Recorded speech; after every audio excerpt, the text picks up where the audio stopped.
Nigeria? Definitely. We haven't even scratched... Are you done with this country? We haven't scratched the surface of this country. All of e-commerce combined is not more than 2 to 3% of total retail in this country. So there is still a huge, huge upside that we still need to address. So you're not done making money? No, we haven't done yet. We haven't even started. I thought you made enough money. We haven't started. I was going to ask you if you've made enough money. But again, because Jumia has names everywhere, so I thought, well, you've made enough money. Maybe you're thinking, well, this is the time to step back. You still see that we still have consumers who are yet to feel the experience of online commerce with all the grammar we're talking about here in Lagos, Abuja, and Port Harcourt. Definitely. And there are people who are even structurally alienated because they don't have access to internet or they don't have a smartphone. So one of the things we do strategically every year is that we keep launching new brands of smartphones on Jumia that, you know, the price point is progressively going down. 3-4 years ago, the average price of a smartphone was probably about $256, okay? Today, we're bringing it down to $100 or below $100 right now, actually.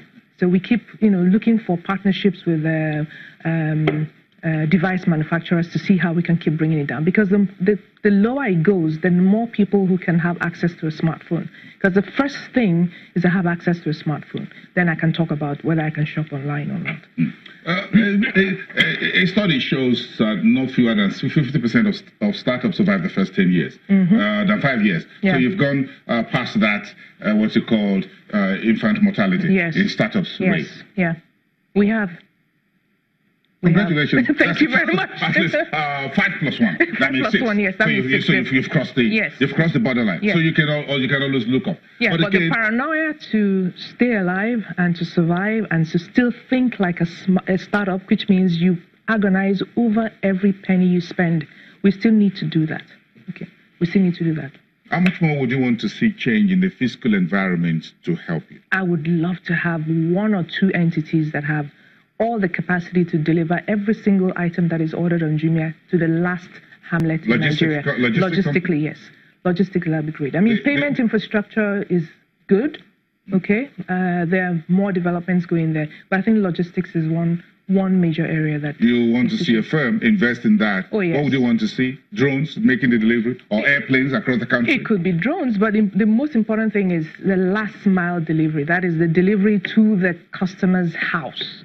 Because we have a lot of logistics infrastructure currently. We have companies who are into logistics, but the thing is transmodal, is point A to point B within the network. So I ship it for you from Lagos to a hub in Benin or in Warri, and that's it.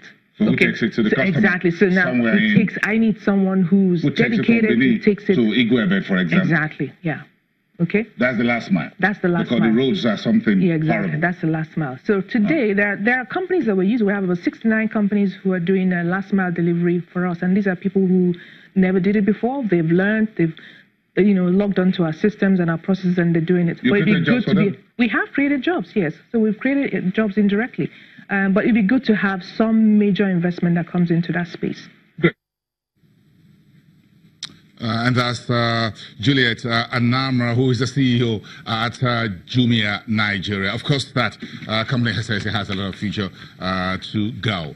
Of course, the top story today is the Lagos State government and other government agencies like the Port Authority and the NNPC says they put heads together and forthwith stopped the licensing of new tank farms for anyone who wants to do business around the Apapa area. One of the plans to be made to clear up the mess at Nigeria's premier seaport. That's part of the decision taken yesterday, and all existing tank farms must have a loading bay operational within the next 30 days or they will be penalized.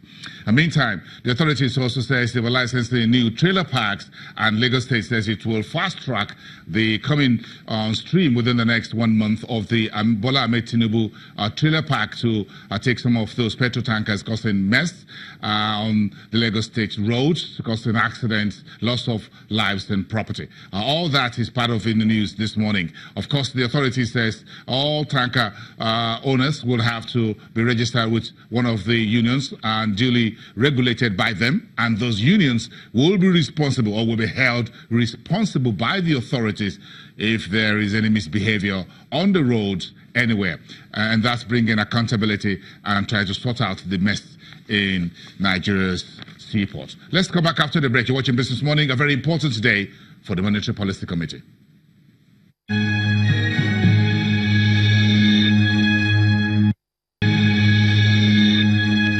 The big story today is the Monetary Policy Committee meeting today, coming to an end in a couple of hours from now. We're heading towards 11 o'clock. In about 2 hours from now, at 2 o'clock local time, the central bank governor is expected to read out the communique of the members. Those were the decisions, and of course, before that, the considerations on how they arrive at those decisions. Ahead of those decisions, there's a bit of a consensus, home and abroad, that the monetary policy will leave all key parameters unchanged. Let's take a bit of that to whet your appetite for what to look out for at 2:30 when we break it down a little bit more.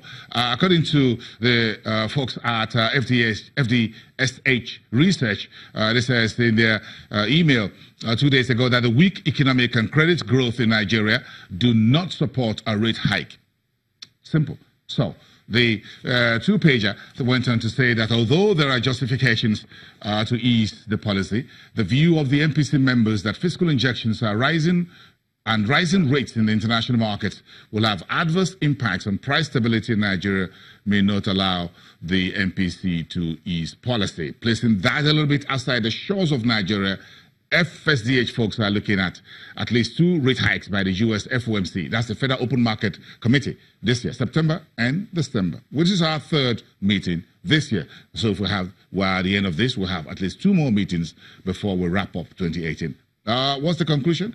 FSDH research shows that inflation may drop to single digit in August 2018, provided there is no food crisis that could lead to escalating food prices. Food crisis and food prices. We'll hear a lot more from our panel later today. Meantime, the folks at Vetivo Capital Management this morning issued their own pre-MPC commentary note titled Fed Headsmen Elections to Stay MPC Hand. What's the verdict? Quote, we anticipate a hold decision at the MPC meeting and we expect the committee to strike a more hawkish tone. Wow.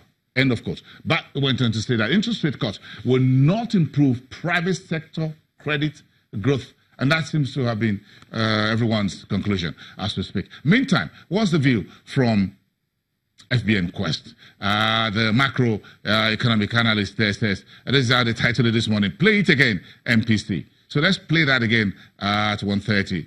But meantime, this says in May, that's the last committee meeting, considered all 3 options.